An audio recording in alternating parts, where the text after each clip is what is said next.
السلام علیکم ورحمۃ اللہ وبرکاتہ۔ الحمدللہ رب العالمین والصلاة والسلام علی رسولہ الکریم وعلی آلہ وصحبہ اجمعین، اما بعد۔ محترم بزرگوں، نوجوان بھائیوں، کل کے درس میں آپ کے سامنے ایک اہم حدیث پیش کی گئی جس کے اندر اللہ کے نبی صلی اللہ علیہ وسلم نے اسلام کے اہم اصولوں کو بیان کیا۔ حدیث کا بس ایک ٹکڑا آپ کے سامنے میں نے پیش کیا، جس کے اندر اللہ کے نبی صلی اللہ علیہ وسلم نے یہ بات بیان کی کہ الطہور شطر الایمان، کہ پاکی صفائی آدھا ایمان ہے۔ کل اس پر کچھ باتیں آپ کے سامنے پیش کی گئیں اور یہ بات بتائی گئی کہ کسی بھی انسان کو نماز کے آداب اور نماز کے شرائط اور نماز کے احکامات اور نماز کے ارکان کو سیکھنے سے پہلے آدمی کے لیے طہارت کے ارکان کو اور طہارت کے واجبات کو، طہارت کے فرائض کو سیکھنا اس کے لیے ضروری ہے، کیونکہ انسان کی نماز کے لیے بنیادی شرط جو ہے طہارت ہے۔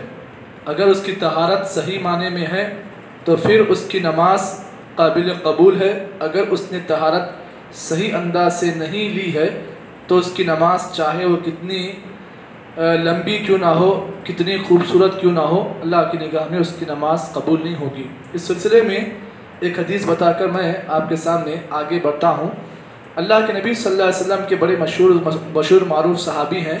اللہ کے نبی صلی اللہ علیہ وسلم نے حضرت ابو ہریرہ کی اس روایت میں آپ نے کہا، وعن ابی ہریرہ رضی اللہ تعالی عنہ قال قال رسول اللہ صلی اللہ علیہ وسلم ان امتی یأتون یوم القیامت غر محجلین من اثر الوضوء فمن استطاع منکم ان یطیل غرته فلیفعل۔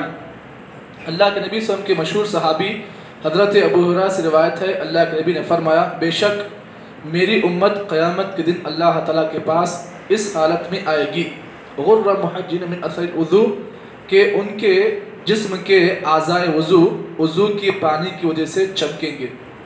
فَمَنِ اسْتَطَاعَ مِنْكُمْ أَن يُطِيلَ غُرَّتَهُ، اللہ کے نبی نے فرمایا، تم میں کا جو آدمی یہ چاہتا ہے کہ اس کے اعضاء، وضو کے اعضاء اگر اچھی طرح چمکے، فَلْيَفْعَلْ، اس آدمی کو چاہیے وہ کثرت سے وضو کا اہتمام کرے۔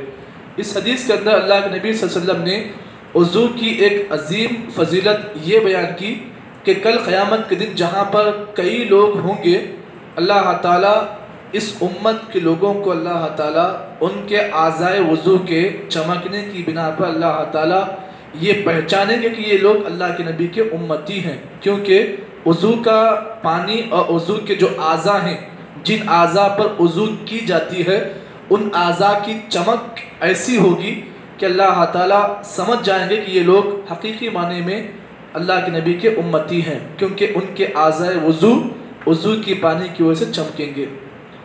یہاں پر اس بات کو بھی جان لیں کہ بعض لوگ وضو کے اندر بہت ساری غلطیاں کرتے ہیں، ان کی وضو جو ہے اللہ کے نبی کے بتائے ہوئے طریقوں کے بالکل خلاف ہوتی ہے۔ آپ جانتے ہیں کہ اعضائے وضو جو ہے اچھی طریقے سے اللہ کے نبی صلی اللہ علیہ وسلم نے بھگانے کا حکم دیا ہے۔ اعضائے وضو میں آپ کو ایک مرتبہ بھی آپ پانی کا استعمال کر سکتے ہیں، 3 مرتبہ بھی آپ اپنے اعضائے وضو کو دھو سکتے ہیں۔ اگر کوئی آدمی 3 سے زیادہ مرتبہ اگر اعضائے وضو کو دھوتا ہے فقط اساء وتعدى، اللہ کے نبی نے حدیث میں کہا کہ ایسا شخص برا عمل کرتا ہے، حد سے تجاوز کرتا ہے۔ تو معلوم یہ ہوا جو اعضائے وضو ہیں اس کو آپ 1 مرتبہ بھی دھل سکتے ہیں اور 3 مرتبہ یہ آخری ہے۔ 4 مرتبہ اگر آپ دھوئیں گے تو پھر آپ کا وضو قبول نہیں ہوگا اور آپ الٹا اس وضو کے ذریعے سے اپنے جان پر آپ ظلم کر لیں گے۔ اور یہاں پر اس چیز کو بھی جان لیں، اعضائے وضو کو بس اسی طریقے سے دھویا جائے گا جیسے اللہ کے نبی نے حکم دیا ہے۔ کوئی آدمی اگر ایکسٹرا کرے گا، نہیں میں کوہنی سے نہیں بلکہ پورا ہاتھ اگر میں وضو کروں گا، پورا ہاتھ وضو میں دھوؤں گا تاکہ میرا پورا ہاتھ چمکے، تو یہ ایکسٹرا ہے اور یہ ایکسٹرا عمل کی بنیاد پر آدمی کو وضو کا ثواب نہیں ملے گا۔ یہاں پر ایک غلطی میں بتا دوں کہ بسا اوقات بعض لوگ وضو کرتے وقت جو ہے بسم اللہ کا ذکر نہیں کرتے ہیں، بغیر بسم اللہ کے وضو کرتے ہیں۔ تو یہاں پر اس چیز کو جان لیں، اللہ کے نبی کی ایک حدیث کہہ کر میں اپنی بات کو آگے بڑھاتا ہوں۔ اللہ کے نبی نے فرمایا توضؤ بسم اللہ، اللہ کے نبی نے کہا، دیکھیے یہاں پر جو آرڈر کا لفظ ہے توضؤ، آرڈر دیا جا رہا ہے، توضؤ بسم اللہ، لوگوں تم بسم اللہ کہہ کر وضو کا آغاز کرو۔ بعض لوگ اس میں ایکسٹرا کرتے ہیں، بسم اللہ الرحمن الرحیم کے ذریعے سے بھی بعض لوگ وضو کرتے ہیں، اور الرحمن الرحیم کہنا یہ غلط ہے۔ توضؤ بسم اللہ حدیث کیا کہتی ہے، بس یہیں پر اسٹاپ ہے حدیث، توضؤ بسم اللہ، آپ وضو کا آغاز بسم اللہ کے ذریعے سے کریں۔ یہاں پر اس مسئلے کو جان لیں کہ اگر کوئی آدمی عمدن جان بوجھ کر اگر وضو کے شروع میں بسم اللہ نہیں کہتا ہے تو یاد رکھ لیں، اس حدیث کو آپ جان لیں کہ اس آدمی کو چاہیے پھر سے وہ اپنی وضو ریپیٹ کرے، کیونکہ اس کی وضو نہیں ہوئی۔ ہاں اگر کوئی آدمی بھول جاتا ہے پھر بعد میں یاد آتا ہے تو آدمی کو چاہیے کہ اس وضو کو ریپیٹ کر لے، نہیں عمدن جان بوجھ کر اگر بسم اللہ کہے بغیر اگر وضو کرتا ہے اور اگر اسی ہاتھ میں نماز پڑھتا ہے تو یاد رکھیں اس کی وضو وہ سکسیسفل نہیں ہے۔ تو اس چیز کا خاص خیال رکھیں، آپ جب بھی وضو کرتے ہیں تو بسم اللہ از کمپلسری، بسم اللہ ضروری ہے، پہلی چیز۔ دوسری چیز، وضو آپ جب کر رہے ہیں تو اپنے اعضائے وضو کو آپ مکمل گیلا کریں۔ آپ کے جو اعضائے وضو ہیں یعنی آپ کا چہرہ، آپ کے کوہنیاں، آپ کا پیر اور پیر کے درمیان جو انگلیاں ہیں اس کا اندر کا حصہ، تمام اعضاء آپ کے گیلے ہوں، تر ہوں، کوئی اعضائے وضو آپ کا خشک نہ ہو جائے۔ اگر خشک ہوتا ہے تو پھر آپ کی وہ وضو مکمل نہیں ہے۔ آخر میں بعض لوگ وضو جب اچھی طریقے سے کرتے ہیں، تمام آرڈرز کو فالو کرتے ہیں، لیکن آخر میں بعض لوگ غلطی کرتے ہیں۔ غلطی کیا کرتے ہیں، وضو کے اختتام پر بعض لوگ دعا نہیں پڑھتے ہیں۔ اللہ کے نبی صلی اللہ علیہ وسلم کے مشہور صحابی حضرت انس ابن مالک رضی اللہ تعالیٰ عنہ کی روایت ہے، فرماتے ہیں اللہ کے نبی صلی اللہ علیہ وسلم نے فرمایا من توضأ فأحسن الوضوء ثم قال اشهد ان لا اله الا الله واشهد ان محمدا عبده ورسوله الا فتحت له ابواب الجنہ من حیث شاء۔ اللہ کے نبی نے فرمایا جو کوئی آدمی وضو کرے اچھے انداز سے کرے، اچھے انداز کا مطلب یہ ہے کہ جیسے وضو کا طریقہ بتایا گیا ہے اسی طریقے پر کرے۔ اس کے بعد وضو کے اختتام پر ثم یقول، پھر اپنی زبان سے الفاظ ادا کرے، اشہد ان لا الہ الا اللہ واشہد ان محمدا عبدہ ورسولہ، اس کلمے کا ورد کرے۔ اللہ کے نبی نے اس کا مقام یہ بیان کیا، الا فتحت له ابواب الجنت الثمانیہ، جنت کے 8 دروازے اس کے لیے کھول دیے جاتے ہیں، من حیث شاء، اللہ تعالیٰ اس بندے کو کہتے ہیں دیکھ یہ 8 دروازے کھلے ہوئے ہیں، تو جس دروازے سے جانا چاہے جنت میں داخل ہو جا۔ تو معلوم یہ ہوا آدمی کو چاہیے کہ وہ وضو کے اختتام پر اشہد ان لا الہ الا اللہ کہنا نہ بھولے۔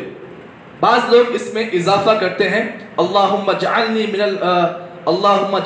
التوابین وجعلنی من المتطہرین، جبکہ اس بات کو جان لیں بعض علماء نے اس کلمے کو حدیث میں ایکسٹرا کہا ہے، اللہم اجعلنی من التوابین وجعلنی من المتطہرین، یہ لفظ جو ہے حدیث میں ایکسٹرا ہے، بلکہ اللہ کے نبی نے یہی کہا کہ اشہد ان لا الہ الا اللہ واشہد ان محمدا عبدہ ورسول۔